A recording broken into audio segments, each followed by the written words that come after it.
आज का आप लोग का क्वेश्चन है 192। तो क्वेश्चंस पढ़कर इसका सॉल्यूशन लगाते हैं। In an examination 52% student failed in Hindi. एक परीक्षा में जो हिंदी सब्जेक्ट में फेल होने वाले स्टूडेंट का प्रतिशत है वो आपका 52% है एंड 42% इन इंग्लिश। और इंग्लिश सब्जेक्ट में जो बच्चे फेल हुए हैं उनका कितना प्रतिशत है? 42%। If 70% fail in both the subject, और दोनों सब्जेक्ट में जो बच्चे फेल हुए हैं वो है कितना है? 70%। वाट प्रतिशत of student passed in both the subject. तो आपको निकालना है कि कितने बच्चे पास हुए हैं दोनों सब्जेक्ट में, उसको प्रतिशत में निकालना है। तो मैंने बोला जब ऐसा क्वेश्चन रहे तो बोथ पे जाइए। बोथ किस पे है? फील्ड पे है। तो सीधा पूरा क्वेश्चन किस पे चलेगा? फील्ड पे चलेगा। तो फील्ड पे चलेगा तो पहले एक बार डाटा लिख लेते हैं कि दो सब्जेक्ट का बात हो रहा है। तो हिंदी में फेल हुए हैं 52%, इंग्लिश में फेल होने वाले बच्चे का प्रतिशत है 42%। बोथ भी फेल वाले पे ही दिया हुआ है तो दोनों सब्जेक्ट मिला के फेल हो रहे हैं 17%। तो ये जो इस तरह से सिर्फ हम हिंदी लिखते हैं या इस तरफ से हम जब इंग्लिश लिखते हैं तो इसमें जो है मिक्स है, कौन? बोथ वाला भी वैल्यू मिक्स है। तो इसको हमको चेंज करना होगा, कन्वर्ट करना होगा ओनली वाला में। ओनली हिंदी में कितने बच्चे फेल हुए हैं, ओनली इंग्लिश में कितने बच्चे फेल हुए हैं, उसका वैल्यू आपको जानना पड़ेगा। ठीक है, तो ओनली हिंदी में फेल हुए मतलब इसमें कौन मिक्स है? बोथ का भी वैल्यू मिक्स है ना। ये जो 17% है ना, ये 52% में मिक्स है। तो इसको बाहर निकालना होगा, तब हमारा क्या आ जाएगा? हिंदी से निकल के ओनली हिंदी वाले जो बच्चे फेल हुए हैं उसका वैल्यू आपको मिल जाएगा। तो क्या करेंगे? 52% में 17% घटा देंगे। यहाँ पर 42% में 17% घटा देंगे और यहाँ पर बोथ में क्या बचेगा? 17%।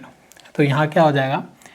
12 में 5 और इधर एक गया तो 3, सही है। 12 में 7 गया 5 और 4 में 3, और इधर गया 12 में 5 और 3 में 2, 25%। ठीक है, और इधर आपका 17% चल ही रहा है बोथ वाला। अब हमारा क्या हुआ? अब हमको पता चल गया है कि सिर्फ हिंदी में कितने बच्चे फेल है, सिर्फ इंग्लिश में कितने बच्चे फेल है, और दोनों सब्जेक्ट मिला के फेल अलग से निकल गया। तो इससे आपको क्या पता चल जाएगा? 5 5 10 17, हाथ में 1 4, या नहीं तो 5 6 7, 77 बच्चे क्या है हमारे? फील्ड बच्चे का प्रतिशत आ गया। तो हमारे अब क्या है? पास बच्चे का प्रतिशत पूछा है। तो 5% जो भी दोनों सब्जेक्ट में बच्चे पास हुए हैं उसका ही परसेंट तो पूछा है। तो अगर एक एग्जामिनेशन में टोटल क्या हुआ? 100% हुआ होगा एग्जामिनेशन में, उसमें 100% बच्चे पार्टिसिपेट किए होंगे, उसमें से 77% अगर बच्चे फेल हो गए तो 100 में से तो 77 फेल हुए हैं ना, तो पास आ जाएगा। 100 में से अगर 77 घटा दे तो क्या आ जाएगा? 10 में 3, 9 में 2, 23। 23% इसके बच्चे क्या हुए हैं? फेल्ड हुए हैं, ये सॉरी पास हुए हैं। तो ऑप्शन डी आपका, ऑप्शन सी आपका राइट हो गया। ठीक है, इसको आप वेन डायग्राम से भी बना सकते हो। तो वेन डायग्राम से बनाने के लिए मैंने प्रीवियस वीडियो में बहुत बताते चला है। तो आप प्रीवियस वीडियो से अगर सीखते आए हो, वीडियो देखते हुए आ रहे हो, तो आपको यहाँ भी समझ में आएगा। नहीं तो चलो बता ही देता हूँ।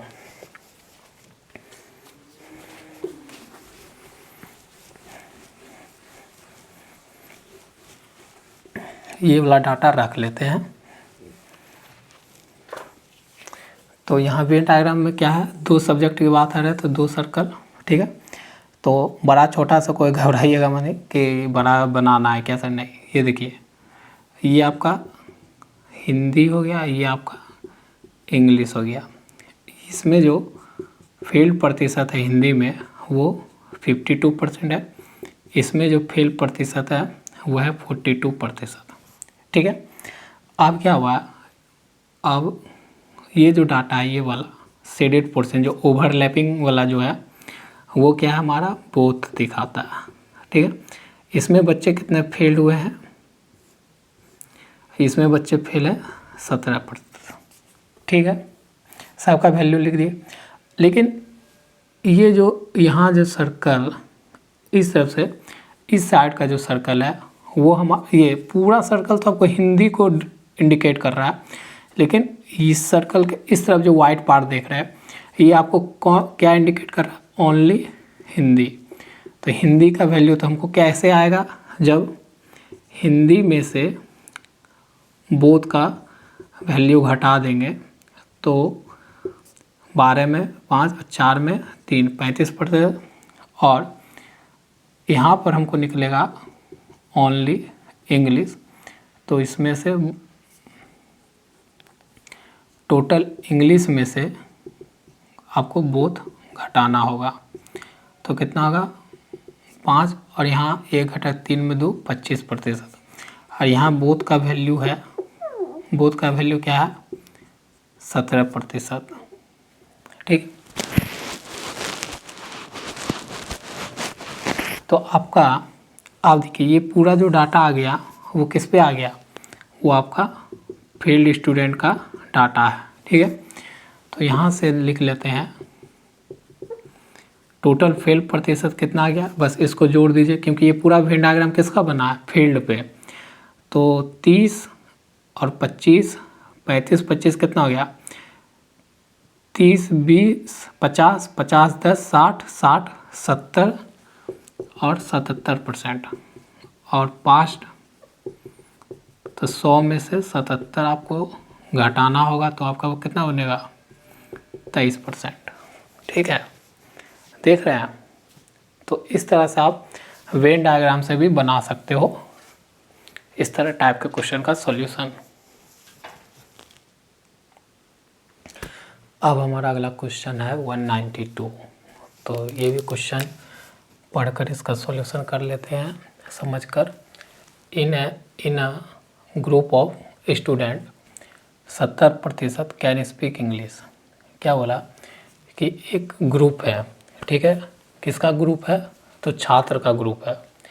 उसमें से ग्रुप में से कुछ छात्र जो है मतलब 70% छात्र जो है इंग्लिश बोलने में सक्षम है, और 65% जो है ग्रुप में जो स्टूडेंट है उसमें से 65% हिंदी बोलने में सक्षम है। If 27% of the student can speak none of the two language. क्या बोला कि यदि 27% जो स्टूडेंट है, छात्र है, वो दोनों लैंग्वेज में कोई भी लैंग्वेज बोलने में सक्षम नहीं, मतलब कोई भी लैंग्वेज नहीं बोल सकता है। ठीक है, तो देन व्हाट प्रतिशत of the group can speak both the language. तो आपको बताना है कि कितना प्रतिशत जो है छात्र जो है ग्रुप में, जो कितना प्रतिशत छात्र जो है दोनों लैंग्वेज बोलने में सक्षम है। आपको दिया हुआ है दोनों लैंग्वेज नहीं बोलने में सक्षम है, उसका प्रतिशत। देखिए बोथ पे आप इस तरह का क्वेश्चन को मैंने बोला है कि आपको बोथ पे ध्यान देना। यहाँ तो बोथ वाला जो है दे दिया है, किसमें, नन पे दे दिया है, और यहाँ पर जो डाटा चल रहा है वो बोलने पे चल रहा है और यहाँ नन पे दे दिया। तो पहले डाटा को किस पे चलेगा, जो दोनों नहीं बोल सकते तो कैन नॉट स्पीक पे चलेगा ना डाटा, कैन नॉट स्पीक, जो दोनों लैंग्वेज नहीं बोल सकते हैं।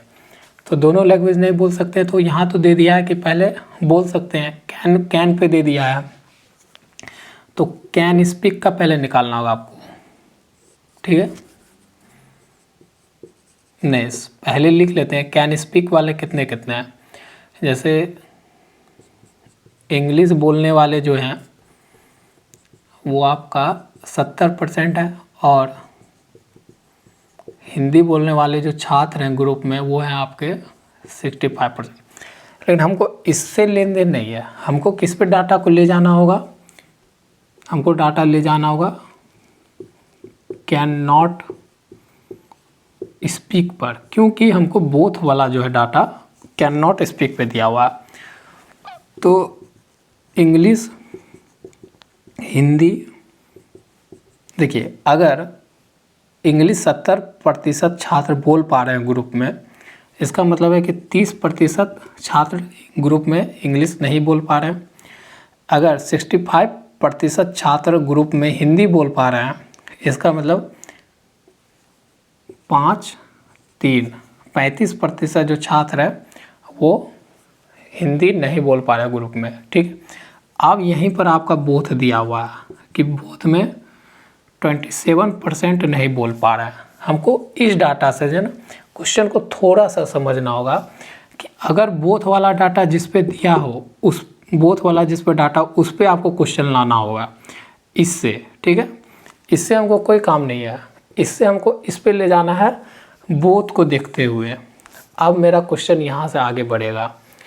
ठीक है, तो यहाँ पर मैंने बोला है कि इंग्लिश और हिंदी इस टाइप से हम लिखते हैं, तो इसमें कौन मिक्स है, बोथ वाला भी वैल्यू 27%, 30% में मिक्स है। तो हमको यहाँ से एक और स्टेप करना होगा कि हमको यहाँ पर ओनली इंग्लिश का वैल्यू चाहिए, यहाँ पर ओनली हिंदी का वैल्यू चाहिए होगा, और बोथ तो आपको दिया हुआ है। ठीक है,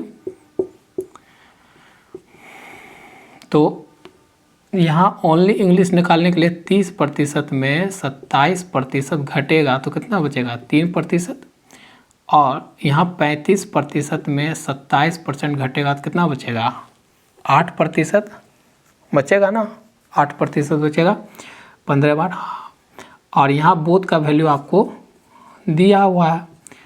तो ये पूरा फील्ड वाला, ये पूरा जो बच्चे नहीं बोल पा रहे हैं, दोनों, कोई इंग्लिश नहीं बोल पा रहा, कोई हिंदी नहीं बोल पा रहा, और दोनों मिला के जो नहीं बोल पा रहा, वो पूरा नहीं बोलने वाला का डाटा आपके पास आ गया। कितना देख लीजिए, 8 3 11, 11 27 कितना हो गया, 11 में 30 और 38 हुआ ना, 11 है ना, 11 में 10 और 30 और 8 1 7 1 8। ठीक है, ये आपका क्या आ गया, ये पूरा आ गया कैन नॉट स्पीक वाला। जो छात्र कोई इंग्लिश नहीं पूरा बोल पा रहा है, कोई हिंदी नहीं बोल पा रहा है, और दोनों नहीं बोल पा रहा, वो पूरा आया। तो हमको यहाँ से डाटा किसका निकालना है, कैन स्पीक, जो दोनों सब्जेक्ट कम से कम बोल पा रहे छात्र। तो क्या हो जाएगा, 100% ग्रुप में 100% बच्चा मान के चलते हैं, उसमें 38 तो कोई इंग्लिश नहीं बोल पा रहा, कोई हिंदी नहीं बोल पा रहा, कोई दोनों नहीं बोल पा रहा। तो इसमें से जब घटा देंगे तो कितना आ जाएगा, 10 में 2 और 9 में 6, मतलब 62% बच्चा है जो दोनों सब्जेक्ट बोल पा रहा है। तो यहाँ पर ऑप्शन आपका राइट क्या हो जाएगा, ऑप्शन सी। आपसे पूछा भी वही है कि देन व्हाट प्रतिशत of the group can speak both the language, मतलब दोनों प्रतिशत छात्रों का प्रतिशत बताइए ग्रुप में जो दोनों लैंग्वेज बोल सकने में सक्षम हो, तो वो है 62%। ठीक है,